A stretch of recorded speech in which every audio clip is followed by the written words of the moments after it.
Bismillahirrahmanirrahim. Assalamualaikum warahmatullahi wabarakatuh. Alhamdulillahirabbil alamin wassalatu wassalamu ala sayyidina Muhammadin wa ala alihi washabihi ajmain. Malam ini coba kita mempelajari satu skill ya, keahlian yang perlu kita miliki sebagai seorang manusia, sebagai seorang baik di profesional ataupun keluarga masyarakat ini berlaku, yaitu tentang cara mengelola emosi ya. Di dalam kehidupan kita itu tidak pernah kita lepas dari adanya emosi dalam diri kita. Tinggal emosinya itu apakah intens ya, kadarnya tinggi atau rendah, itu aja. Nah, orang yang sangat intens setiap kali mendapatkan sesuatu kejadian, kemudian emosinya itu kita sebut dengan orang yang emosional ya, atau bahasa sekarang itu sumbu pendek. Sumbu pendek itu langsung ya, emosional. Nah, yang tahu orang itu emosional atau tidak itu hanya dia sendiri, orang lain hanya melihat dari luar dan bisa salah gitu. Bisa salah, oh Pak Yus nih orangnya hebat, dia nggak emosional gitu. Belum tentu. Bisa jadi bergejolak, bisa jadi marah gitu dalam ini, tapi kemudian dikelola sehingga menghasilkan respon yang baik. Nah, yang dimaksud dengan pengelolaan emosi itu dalam hal ini adalah bagaimana kita bisa merespon sesuatu ya, katakan namanya stimulus ya. Stimulus itu bisa berupa perbuatan orang lain, perkataan orang lain, atau apapun yang kita lihat ada pada orang lain ya, yang terjadi terus kepada kita, yang kita saksikan, kita apakan, yang mengakibatkan emosi kita naik, baik itu emosi positif ataupun negatif ya. Emosi bisa positif bisa negatif ya. Nah, terus bagaimana cara kita mengelola? Nah, itu maksudnya di yang kita obrolin malam ini. Manajemen kalbu ya? Manajemen emosi. Nah, salah satu petunjuk yang kita dapatkan dari Rasulullah SAW adalah apa? Pertama, ketika kita marah, itu Rasulullah menganjurkan untuk diam ya. Diam itu maksudnya adalah tidak mengambil tindakan berdasarkan emosi itu. Satu. Jadi ini bisa kita perluas. Ketika kita dalam kondisi emosi yang intens ya, baik itu marah, sedih, tertekan gitu, pokoknya intens. Itu bukan hanya diam ya, tapi jangan mengambil decision, mengambil keputusan, mengambil satu keputusan apapun itu. Misalnya kalau sebagai pimpinan perusahaan pecat gitu kan, atau apa gitu kan, atau wah ini udah kita kerjasama sampai di sini aja gitu, itu nggak boleh. Jadi ketika emosi itu, apalagi hakim itu menghakimi ketika dalam kondisi dia marah, sama sekali nggak boleh. Itu maksudnya ya. Kemudian yang kedua, Rasulullah SAW menganjurkan untuk mengubah sikap kita, posisi kita. Kalau kita dalam keadaan berdiri, duduk. Kalau dalam keadaan duduk, pokoknya berubah gitu ya. Kalau masih juga wudu gitu ya, wudu. Terus kemudian ya sholat 2 rakaat lah, sholat wudu. Nah, itu yang kita dapatkan dari petunjuk dari Nabi SAW. Kemudian yang kedua, clue-nya lagi itu adalah Nabi SAW mengatakan, bukanlah orang yang kuat itu adalah orang yang mampu mengalahkan musuhnya ketika bergelut, berkelahi gitu, dia mengalahkan musuhnya. Bukan, yang kuat itu, yang hebat itu adalah orang yang mengalahkan dirinya sendiri. Itu petunjuk kedua. Nah, ini artinya apa? Bahwa mengelola diri sendiri itu, mengelola emosi itu merupakan satu skill yang sangat dihargai oleh Rasulullah. Bahkan dikatakan orang yang kuat gitu, yang hebat, itu yang seperti itu. Bukan yang ketika dia berkelahi, tonjok langsung roboh lawannya. Bukan yang itu. Tapi yang dikatakan adalah bahwa yang mampu mengalahkan dirinya sendiri. Artinya ketika dia merasa marah, ketika merasa ini, itu kemudian dia bisa mengelola emosinya itu, sehingga responnya itu, tindakannya itu adalah tindakan yang benar, yang baik gitu. Itu petunjuk yang kedua. Yang selanjutnya Rasulullah SAW juga mengatakan, ini anak-anak pasti hafal kalau kita tanya, la taghdab falakal jannah. Janganlah kamu marah maka bagimu surga, kata Rasulullah. Gitu ya. Janganlah kamu marah. Iya, janganlah kamu marah maka bagimu surga. La taghdab falakal jannah. Marah di sini artinya melampiaskan kemarahan gitu ya. Melampiaskan kemarahan. Nah, supaya gampang ceritanya, kita sebut aja ya istilahnya kalau kita melihat sesuatu, mendengar sesuatu atau menerima sesuatu itu adalah kita sebut stimulus. Ya. Misalnya ada orang di jalan. Kalau biasanya nih saat naik mobil itu kan tiba-tiba belakang mainin lampu dim, titik gitu. Apa sih? Orang depan juga macet kan gitu. Ya. Terus klakson. Wah, gitu kan. Kadang-kadang suka naik gitu kan kita. Alam gitu. Nah, nggak tahu dia kenapa. Itu kan wah langsung emosi gitu. Pokoknya inilah. Terus kadang-kadang yang gitu-gitu bisa sampai melahirkan tindakan yang bodoh gitu. Teman saya cerita, dia bilang saya pernah katanya, waktu di turunan mana gitu, mungkin di Kokas atau di mana, ini mobil depan tuh kiri kanan. Satu ketika saya di ini kata di istilahnya digantung lah, nggak bisa masuk, tapi dia nggak kanan juga gitu. Wah, akhirnya katanya gua sikat aja, jebrak aja. Sama dia sikat terus, berhenti depan. Dah, mau apa lo katanya? Lu kan gini, wah gitulah pokoknya adu mulut dan sebagainya. Nah, rupanya dia ini apa namanya online. Akhirnya udah bawa ke bengkel, gue yang bayarin katanya. Si teman saya ini bawa ke bengkel, gue yang bayarin. Lu gak usah begitu kalau ini, pokoknya dipuas-puasin dia. Lu kan begini, nggak apa-apa gitu. Gue bawa ke bengkel, gue yang bayarin katanya gitu kan. Puas katanya. Bodoh tapi puas. Dia ngakuin. Bodoh ya. Itu perbuatan yang goblok itu. Tapi gue puas katanya. Karena hal sepele jadi Gitu. Dia ngakuin sendiri. Nah, jadi ya emosi itu ya bisa menimbulkan tindakan macam-macam yang bodoh gitu. Ya, bunuh-bunuhan bisa. itu dia, sampai bunuh-bunuhan macam-macam lah. Nah, terus gimana caranya ketika kita menerima stimulus gitu ya, stimulus. Ya. Ini sebetulnya ada dua, long term atau secara dasar-dasar ya. Artinya dasar-dasar itu maksud saya adalah yang menerus, maksudnya jangka panjang lah, menjadi satu kebiasaan, menjadi satu kepribadian gitu, yang menetap ada dalam diri kita. Itu ya, ini tipsnya yang pertama. Yang kedua, pada saat kejadian gitu, seperti apa? Ini dua-duanya kadang-kadang ada kesamaan. Nah, yang pada saat kejadian itulah yang tadi dikatakan Rasulullah SAW, mengubah kedudukan dan sebagainya. Itu pada saat kejadian, itu kan short term, pada saat itu gitu kan. Nah, tapi long termnya gimana? Gitu, supaya kita bisa nggak mudah gitu loh, nggak mudah tersulut, nggak mudah ini. Nah itu. Nah, yang long termnya sebetulnya itu adalah apa yang kita pelajari selama ini. Ya.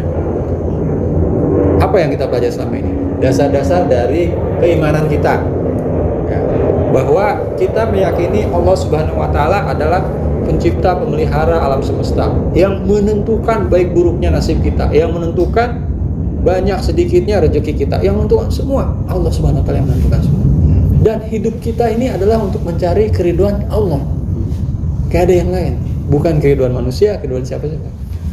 Pada akhirnya kita akan kembali kepada Allah, mempertanggungjawabkan semua perbuatan kita. Nah, pada akhirnya yang menentukan adalah ridhonya Allah Subhanahu wa taala. Itu tujuan-tujuan dasar-dasar dari semua itu ya. Nanti abis kita ini selesai, kita mati masuk liang kubur, di sana ada alam kubur. Abis itu ada hari kiamat, ada, nah itu semua. Itu ya, itu adalah long term. Terus apa hubungannya? Ya kan? Apa hubungannya? Ada. Ini kaitannya sama yang mendapatkan musibah kemarin ya. Sakit ya, saya cerita ketika kita sakit itu seperti apa kan? Ada hubungannya. Orang-orang yang melekat dengan kuat di dalam dadanya hal-hal yang tadi itu nggak akan mudah. Dia marah, kecewa apa sih, nggak akan mudah. Cuman gitu doang gitu. Hidup kita ini jauh lebih mulia dari sekedar gituan gitu loh. Cuman gituan aja kok nama bikin itu tadi sampai nabrak, sampai bahkan bunuh-bunuhan, sampai itu. Padahal apa sih yang kita cari kan? Ini semua kehendak Allah. Dia begitu-gitu itu kehendak Allah itu. Bahwa di klakson dari belakang, diapain dari belakang itu bisa, itu Allah yang menakdirkan kita yang diklakson itu, bukan orang lain. Ya ini merupakan Allah yang menentukan seperti itu. Dan kata Allah apa? Semua yang kita alami dalam hidup kita di dunia ini, liyabluwakum ayyukum ahsanu amala. Untuk mencoba kita semua. Ada beredar cerita seorang anak melukis pakai paku di mobilnya gitu kan. Itu pernah dengar nggak? Akhirnya ayahnya marah, dipukul-pukul sampai remuk dan harus diamputasi gitu. Akhirnya berakhir dengan kesedihan lah pokoknya. Intinya si ayahnya ini kemudian menyesal karena si anak ketika diamputasi dia bilang, ayah tanganku kemana gitu. Oh nangis deh gitu ya. Itu karena emosi sesaat. Kembali lagi bahwa apapun yang terjadi pada kita itu adalah cobaan gitu. Ketika anak bikin marah, ini cobaan. Coba apa kita, tindakan kita seperti apa? Ahsan enggak gitu? Tindakan kita bener enggak? Baik atau enggak? Itu semua cobaan. Nah kalau itu kita prinsipnya, kemudian ada stimulus apapun, ini cobaan. Gitu. Kita juga berakhir. Iya, ini cobaan. Ini, ya. Gitu. Itu ya satu. Bahwa ketika kita menyadari semuanya adalah kehendak Allah dan tidak lepas dari kehendak Allah, itu emosi kita itu memang ada, gitu kan, awal. Tapi setelah itu ketika kita ingat Allah, ya Allah. Nah itu satu ya. Terus yang kedua, dengan dasarnya, basicnya itu, ini kita akan lebih mudah untuk bisa melakukan pada saat kejadian, yaitu merubah tadi ya. Kan ada kalanya kok udah dari duduk bangun, habis bangun terus wudhu, terus ini masih aja marah gitu kan. Karena dasarnya tadi nggak ada gitu loh. Harapannya sesudah mengubah itu, kemudian ingat, oh ya ini kehendak Allah semua, ya Allah. Aku akan bersabar karena mencari keridhaan-Mu ya Allah. Aku ingat kata utusan Rasulmu Muhammad ya, la taghdhu falaka jannah. Maka aku minta jannah kepada Engkau ya Allah. Gitu. Minta. Nah itu kan harapannya begitu. Tapi kalau dasarnya nggak ada, ingat Allahnya enggak, ya udah mau wudu mau apa, itu bakal susah, belum nggak akan hilang gitu. Nah itu satu ya, bahwa mengingat Allah itu, mengingat apa hakikat dari tujuan hidup kita itu akan membantu kita mempermudah untuk mengelola. Nah sesudah itu, ini mempermudah nih, belum hilang nih kemarahan, kesel, benci, marah dan sebagainya belum hilang. Ubah itu bukan hanya, maksudnya ya kita perluas, bukan hanya mengubah dari duduk ke berdiri tapi mengubah cara pandang kita. Contoh tadi di klakson dari belakang, di dim.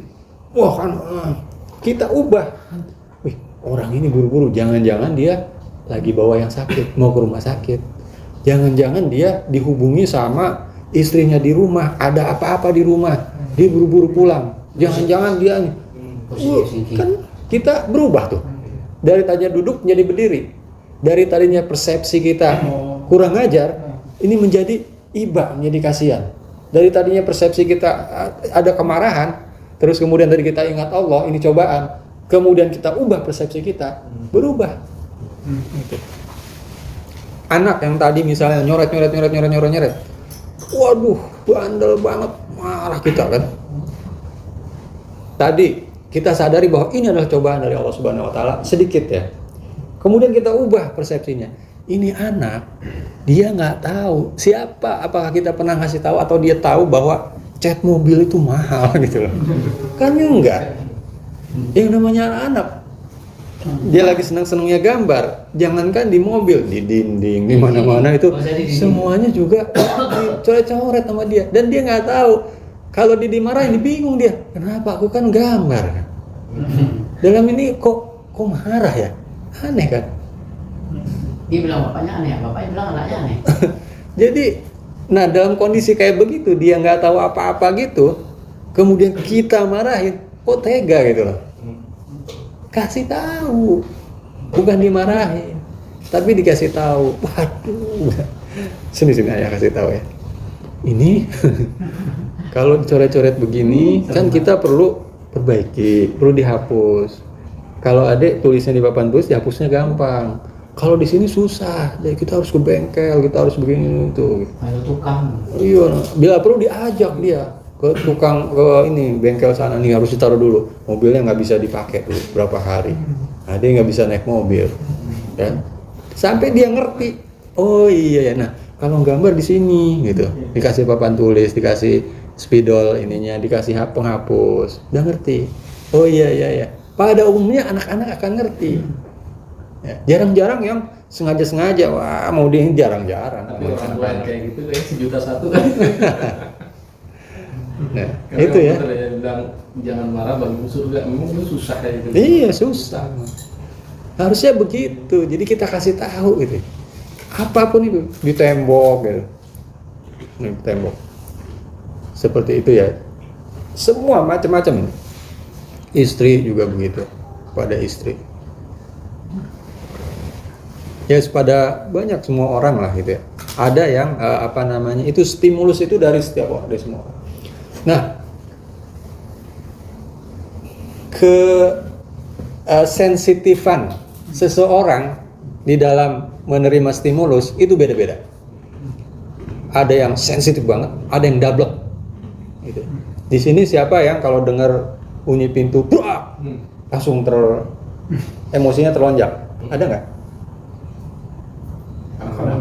Kadang-kadang. Kalau saya selalu, langsung, gitu. Pokoknya saya itu dari kecil itu emosional. Saya emosional. Emosi saya mudah terlonjak gitu. Kalau itu satu. Jadi orang-orang tuh kalau dengar pintu dibanting itu biasa aja. Kalau saya itu bermakna dia marah gitu loh. Bermakna dia marah gitu. Apalagi di situ cuma ada saya sama dia gitu kan. Saya baru habis dari ruang itu, saya keluar dia banting pintu. Bro, kenapa nih orang gitu? Jadi itu. Tapi ada juga yang mau banting,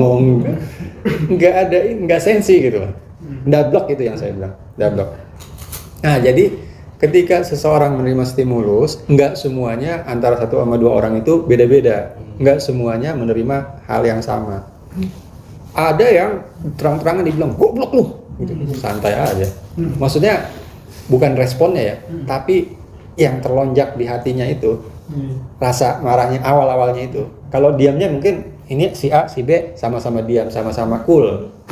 Bisa jadi si B itu sebenarnya emosi digituin. Kalian ini goblok semuanya. Bisa jadi si B emosi banget. Kalau si A mah enggak. Bahkan dia merasa sesuatu aja enggak, santuy aja dia. Karena memang nature-nya dia dikarunia Allah itu enggak sensi orangnya. Gitu.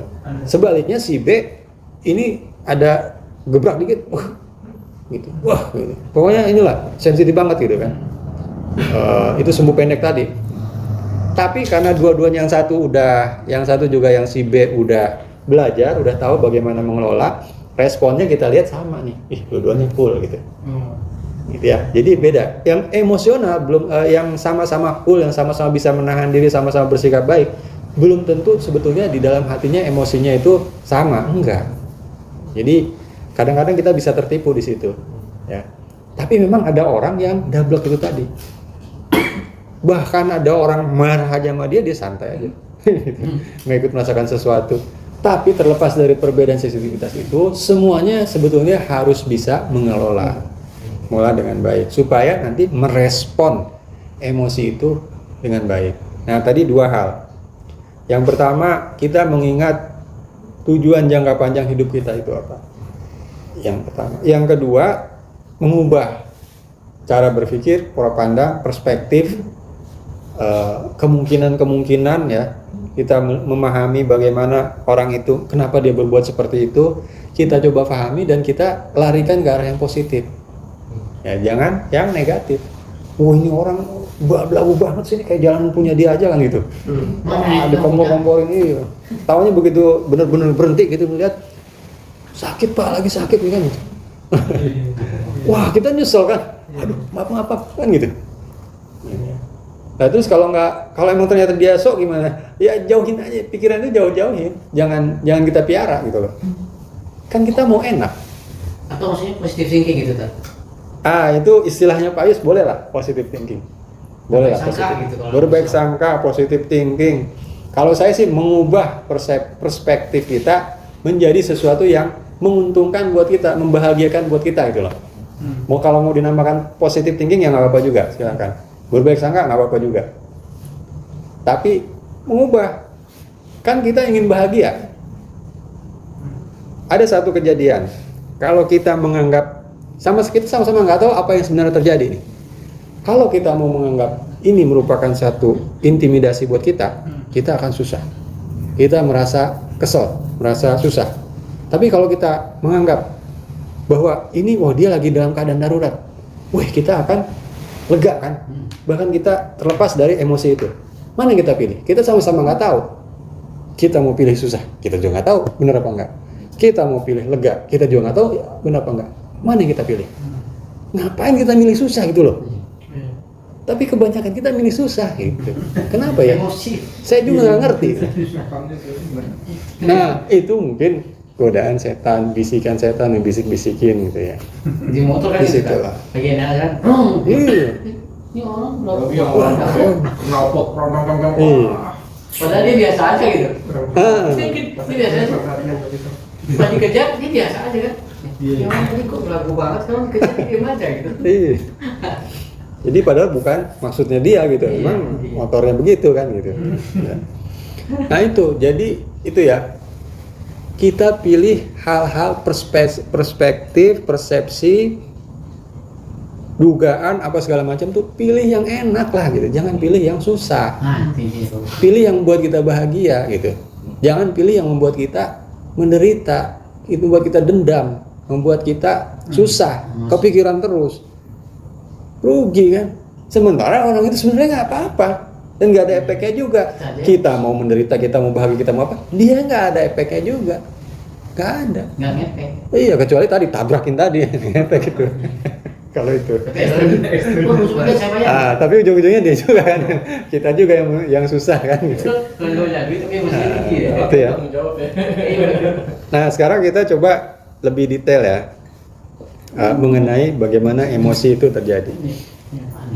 Itu tadi sensitivitas emosi tiap manusia berbeda-beda. Nah, satu lagi, kesadaran mengenai kondisi emosi, ya, tiap orang beda-beda juga.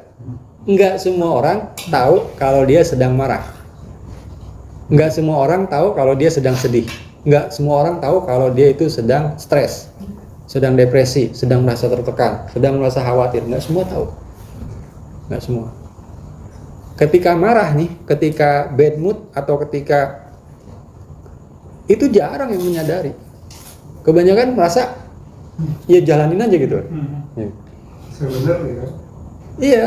Jadi seolah-olah nggak ada yang apa emotionally aware itu nggak setiap orang bisa ya, itu harus kita tumbuhkan. Sekarang Pak Yus apa perasaan yang dominan yang sekarang dirasakan? Apa? Perasaan apa yang sekarang dominan dirasakan?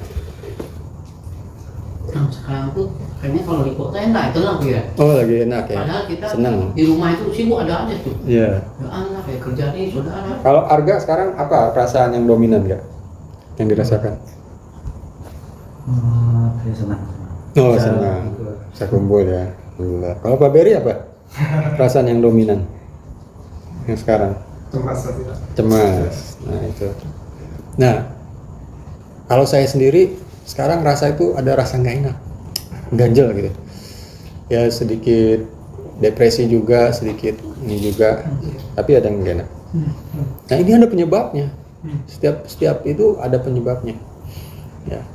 Nah jadi pertama kenali perasaan kita, terutama ketika intens ya, ketika intens. Kalau pada umumnya sekarang pasti ya biasa-biasa aja lah, sosok netral lah, netral gini ya. Nanti ketika teman-teman misalnya ke rumah, pulang atau apa, menghadapi situasi yang berbeda, orang yang berbeda dan sebagainya, pasti ada sesuatu yang terasa lagi. Nah itu sadari gitu, sadari, wah saya lagi emosi nih. Aduh saya lagi jutek banget nih gitu kan. Oh, tadi maksudnya kita sadar, kalau kita harus bisa sadar itu biar kita bisa mengendalikan. Betul. Kalau kita nggak sadar kalau kita marah gitu, bagaimana mungkin kita kemudian bisa gua harus ini nih, ingat Allah terus berubah nih, nggak mungkin kan? Kita pasti ngikutin aja terus, ngikutin aja gitu kan. Itu jadi berbagai emosi itu harus kita kenal gitu loh. Kalau kita merasa apa gitu, merasa marah, kalau marah gampang lah, ya dikenali gampang. Nah, kalau yang lain-lain tersinggung misalnya, ini sama juga. Tersinggung itu sebenarnya marah juga. Tapi jenis marah yang tidak bisa dilampiaskan seketika, cuma nggak bisa juga dilepas begitu saja gitu loh. Ini masih ganjel gitu. Itu tersinggung. Kalau ada orang dendam gimana? Nah itu dendam termasuk. Dendam itu tersinggung yang diambil tindakan gitu loh. Jadi diambil tindakan Ini long term itu. untuk membalas, betul itu dendam. Long term itu tak? Long term. Panjangan itu. Iya simpan. Nah makin banyak kita menyimpan emosi negatif, tubuh kita itu makin berat. Penyakit jadi penyakit. Salah satunya GERD. Larinya ke itu, ke asam lambung, GERD ya, tekanan darah tinggi, terus jantung. Hatinya sakit. Nah, ada juga kalau yang sekarang wanita tuh kepengen didengar omongan dia, kita sama-sama dong. Iya. Sama-sama. Kita kan suami istri, dengan saya juga dong gitu. Nah, artinya dalam Islam itu mana nih yang lebih dominan, apakah suami itu istri itu diam aja atau suami itu agresif atau gimana tak? Kalau masalah komunikasi itu bukan hanya suami istri, kepada siapapun kita harus pandai mendengar. Kenapa? Karena orang itu kalau kita mau menyampaikan sesuatu ya kepada orang lain, kepada Pak Yus, sementara Pak Yus, saya mau ngomong nih, saya menyampaikan sesuatu kepada Pak Yus, tapi Pak Yus ada memikirkan sesuatu, karena tadi saya ada menyinggung masalah suami istri, kepikir ini nih gitu, dan ingin menyampaikan nih. Kalau saya belum kasih kesempatan Pak Yus bicara, terus saya dengerin, terus saya pahami dan saya tanggapi, apapun yang saya omongkan nggak akan dengar sama Pak Yus. Itu semua orang begitu, termasuk istri kita. Istri kalau ada sesuatu yang ingin disampaikan nih, dia pasti ingin nyampaikan loh gitu. Pak Yus ngomong apa aja, itu nomor sekian nih, sebenarnya ini mau menyampaikan gitu. Jadi dengerin dulu, ibaratnya gini. Ibaratnya kita mau ngucurin ini gelas, mau nuang ini tapi masih penuh, biarin dulu diminum, kosongkan dulu ini baru kita bisa ngisi gitu loh. Nah maksudnya apa? Biarin dulu bicara dan dengerin gitu, baru kemudian kita sampaikan, dia dengar. Kalau enggak akan, itu siapapun itu, semua manusia begitu ya. Itu prinsip yang harus kita pegang. Jadi suami istri seperti itu. Jadi bukannya kita itu one way gitu ya, bahwa kamu harus dengar saya terus ya, kamu nggak boleh begini. Enggak. nggak apa-apa. Kita walaupun punya pendapat seperti itu, prinsip seperti itu, tetap harus dengar dulu gitu loh. Bahwa perbedaan-perbedaan karakter di antara suami dan istri, perbedaan segala macam itu buat kedua belah pihak menjadi stimulus. Dan itu kalau dalam balik lagi kepada yang tadi, itu menjadi cobaan gitu loh.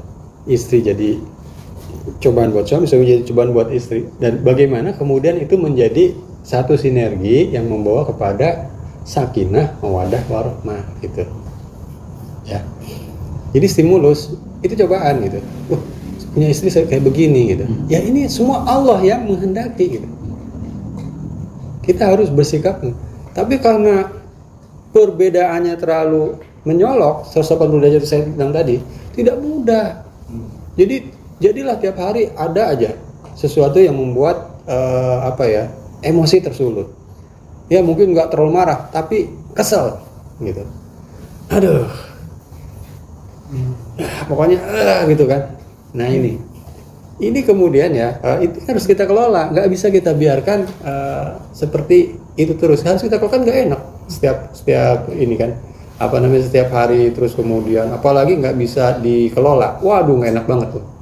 Udah mah tiap hari hidup bersama gitu, tidur juga bersama, terus kemudian merasakan seperti itu, harus kita kelola. Gimana cara mengelolanya? Itu tadi, pertama sadari bahwa ini semua kehendak Allah dan ini semua cobaan. Ayo mau dibawa kemana gitu? Mau dibawa ke arah bahagia atau mau dibawa ke arah sengsara? Bisa, kita pilihan kita. Ya. Yang kedua, ubah perspektif kita, pahami istri kenapa begitu, kita pahami. Oh, dia orang Betawi. Oh, emang gini budayanya gitu. Oh begitu ternyata. Oh, padahal baik. Oh, suaranya keras tapi ternyata ini. Oh, terus kita pahami ya. Kita pahami. Jadi hal-hal kemudian yang membuat kita kesal, membuat itu perlahan-lahan akan hilang sedikit-sedikit. Walaupun tetap aja ada kalau memang sangat berbeda ya karakternya. Contoh misalnya suami sangat dominan. Gitu. Terus kalau dapat istrinya juga sangat dominan, ini juga potensi berantem dia berdua nih, terus berantem berdua aja terus dalam berbagai hal. Enggak, ini bagusnya di sini, ini bagusnya di situ. Mama ini gimana sih? Ini kan kalau di sini begini, papa ini nggak ngerti, ini kan gitu kan? Karena sama-sama dominan dan ini. Sebaliknya kalau sama-sama enggak, ada yang manusia itu ada yang dominan, ada yang ikut aja gitu loh. Dan bahkan dia bingung kalau disuruh menentukan, dia bingung. Ada. Dan itu memang karakter yang ada yang jenis seperti itu. Dan untuk dia itu jangan disuruh jadi pemimpin, jangan jadi disuruh ketua, nggak akan jalan gitu. Ya. Nah, kalau sama-sama yang begini, sama-sama bingung ntar mau cari rumah gimana ya, cari rumah di mana, yang mana ya, kayak gimana ya, gimana, nggak selesai gitu. Ya. Kalau yang dominan tadi, nah yang bagus kan yang dominan misalnya suaminya, istrinya ikut aja, cepet ini kerjasama terus dia berdua, nggak ada masalah. Ya mama ikut aja. Ya balik lagi aja bahwa ketika kita perlu pahami ya, jangan mudah untuk berprasangka buruk gitu kepada orang. Wah ini memang dia dasar brengsek ini. Dasar dia nggak mau ini nih. Wah dasar dia nggak mau nerima saya sebagai suami gitu. Wah maunya enggak. Itu jangan, itu hindari prasangka buruk itu. Sebaliknya kalau kita nggak tahu dan hanya praduga aja, ya buatlah praduga yang enak gitu. Seperti cerita mungkin teman-teman juga pernah dengar joke gitu ya. Kalau kamu dapat uang 1 miliar mau beli apa? Mau diapain? Oh saya mau taruh di deposito, nanti kan ada bagi hasilnya kan. Nah, saya dari situ aja bagi hasilnya buat ini kan. Terus kamu ngapain? Oh saya mau beli mobil, saya udah pokoknya kepengen banget mobil itu. Wah saya beli. Kamu ngapain? Mau beli rumah. Saya pokoknya beli rumah dulu. Pokoknya kita mah yang hidup ini yang penting rumah dulu lah. Kalau mobil apa yang lain gampang. Gitu kan. Yang penting punya rumah dulu. Ada yang gitu kan. Terus kalau kamu ngapain? Saya mah 1 miliar bagi-bagi aja buat kamu semua. Nanti saya menghayal lagi 10 miliar buat saya. 1 miliar kan. Jadi kalau sama-sama menghayal, kenapa nggak yang enak banget gitu loh. Nah jadi itu ya, kalau kita yang sebenarnya kita nggak tahu dia ini bagaimana gitu kan. apa yang ada dalam pikiran dia, dan ya kita pilih aja, kan sama-sama menduga, pilih aja dugaan yang membuat kita bahagia gitu loh. Itu ya, tadi satu prinsipnya seperti itu. Nah kemudian juga yang prinsip yang juga penting adalah kita mampu memaafkan diri sendiri dan orang lain. Memaafkan bukan hanya orang lain ya, diri sendiri juga kita harus mampu memaafkan diri sendiri. Orang lain itu ya kayak sama istri ya. Sama istri itu kita harus sadar gitu, kita itu menikah dengan wanita biasa. Bukan dengan Siti Aisyah gitu, bukan dengan Fatimah, bukan dengan para sahabiah yang sempurna gitu, yang akhlaknya luar biasa. Enggak, mereka itu manusia biasa. Manusia biasa yang ya pasti berbuat salah gitu loh. Yang pasti ada mengecewakannya, pasti. Ada membuat kita marah, ada membuat kita kesel, ada yang membuat kita susah, membuat kita ada gitu. Nah ini juga harus kita kasih tahu kepada istri, harus kita kasih tahu bahwa Dek, Pak Yus manggilnya apa Dek? Sayang. Saya gitu. Bapak dia. Saya, aku ini manusia biasa, aku ini laki-laki biasa, bukan sahabat Nabi, bukan Ali bin Abi Thalib, bukan laki-laki yang sempurna. Dan kamu mungkin berharap akan terus bahagia bersamaku, tapi enggak, aku ini kadang-kadang akan ngeselin gitu, kadang-kadang akan buat marah, kadang-kadang akan buat kamu nyebelin gitu. Jadi tolong kalau itu terjadi, tolong pahami, maafkan aku gitu, jangan ikut-ikutan marah ya gitu. Nah kalau istrinya berpikir dan mengatakan demikian juga, itu sudah akan sama-sama. Nanti ketika terjadi misalnya dia nyebelin atau kita lagi nyebelin, dia diem aja nih, oh kita tahu nih, wah dia lagi sebel nih sama kita nih. Nah itu kan kita udah saling mengerti, iya, oh berarti udah biarin dulu deh gitu. Nah nanti baru habis ada kesempatan ngomong, aku bikin marah ya, maaf ya gitu. Tapi kalau orang yang sensitif, apapun itu kayaknya kok mengarah ke dia gitu loh. Mau itu gedomprang, gubrak, oprak. Kenapa nggak seneng apa gue di sini gitu? Pokoknya mengarah ke dia, itu yang sensitif. Nah ini yang perlu kita pahami ya.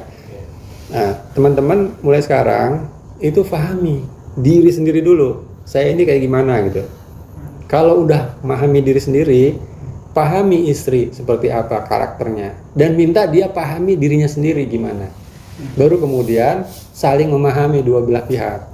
Bilang sama dia, kalau aku diem aja, terus kamu ada ngomong sesuatu terus aku diem aja, dan jawabannya cuma satu kata, itu berarti lagi bete.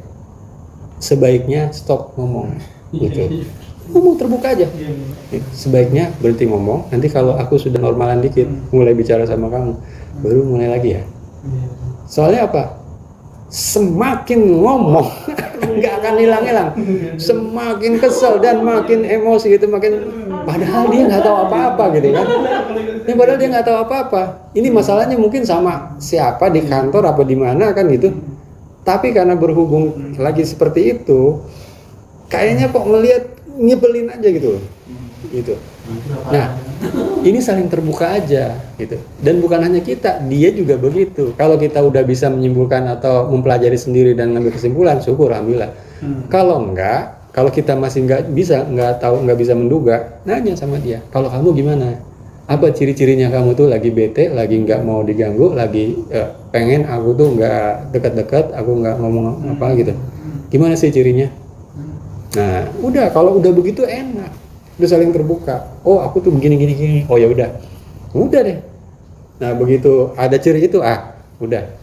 Nah kalau wanita kan pada umumnya sebelum menstruasi ya, itu jangan coba-coba gitulah. Terus itu emang harus kita agak jauh-jauh gitu dan hati-hati. Itu udah ya emang udah ini ya. Jangankan suami, anak-anak aja jadi korban juga gitu kan. Kalau yang memang agak disitunya agak kuat gitu, agak intens. Ya ada juga yang enggak ngerasain apa-apa. Nah itu yang harus kita bicarakan secara terbuka berdua. Bicara aja. Kita kan hidup seumur hidup akan dengan dia gitu. Kalau gitu-gitu nggak bicara kok aneh rasanya. Ya, apapun itu bisa. Nah, ketika kita sudah memahami emosi kita dan kita jelaskan ke dia juga memahami emosi dia jelaskan ke kita paham emosi kita, paham kapan dia merasakan apa. Itulah artinya rumah tangga ini, suami istri ini secara emosional sudah cerdas secara emosi. Beda sama yang ngalir begitu aja nih, marah saat dia nggak sadar kalau marah. Ini juga cuek aja, nggak menyadari kalau dia lagi marah saat. Begitu tersinggung sedikit ikut marah lagi. Wah apa lu? Rame orang. Udah. Habis itu dua-duanya entah gimana, terus balik lagi, emosinya udah hilang. Udah hilang, lain lagi kan? Lain lagi, merasakan hal yang lain lagi, akur lagi. Nah gitu. Nanti ngalir gitu aja. Ya memang secara hidup jadi variatif sih.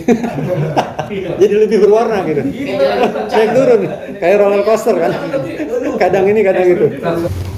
Jadi kuncinya tadi satu, kenali emosi kita gitu ya. Sebanyak-banyaknya kapan kita merasa emosi itu kita ingat, oh ini saya lagi marah. Oh ini saya lagi bete. Oh saya kesel banget nih. Saya lagi seneng nih. Saya lagi bahagia, itu kenali sebanyak-banyak emosi. Semakin kita kenal banyak emosi dan semakin kita menyadari ketika kita emosi itu kita semakin enak, gampang untuk menghandle-nya gitu. Nah, kemudian menghandle-nya gimana?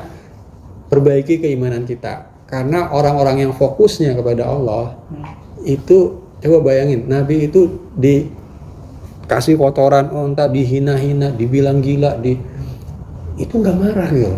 Nah, kenapa? Karena itu bukan apa-apa. Nabi itu bayangkan ditunjukkan oleh Allah surga, tunjukkan oleh Allah neraka. Ditunjukkan oleh Allah bagaimana kejadian nanti hari kiamat. Yang gitu-gitu coba dibandingkan dengan itu gimana? Nggak ada apa-apanya gitu loh. Nah kalau kita juga nih ingat ya, abis nanti kehidupan ini sudah itu akan ada alam kubur, akan ada hari kiamat, akan ada dan penantian hari ketika kita berdiri menanti diadili itu luar biasa, susahnya luar biasa. Belum lagi jembatan Shiratal Mustaqim, kita akan masuk surga atau masuk neraka. Ya nggak sempet mikirin orang klakson gitu kan. Ya klakson biarin aja lah klakson gitu kan. Kita mikirin tas selamat di akhirat aja udah susah gitu. Nah kalau keimanan kita seperti itu, kita ingat Allah setiap waktu, berzikir terus, bahwa kita dicoba oleh Allah. Nggak sempat kita buat marah-marah gitu, buat emosi kemudian nggak sempat. Nah itu perbaiki keimanan kita. Kemudian kenali diri kita, emosi kita. Kemudian kita olah emosi itu. Kalau sama-sama kita nggak tahu, kalau sama-sama kita duga aja, hanya menduga aja, duga aja yang baik-baik gitu loh, yang membuat kita bahagia, yang kita enak, daripada kita menduga yang susah-susah. Sama-sama menduga kok belum tahu kebenarannya gitu. Yang terakhir memaafkan orang lain dan diri sendiri. Kalau memang orang lain bersalah tadi, ya namanya juga manusia, kita maafin.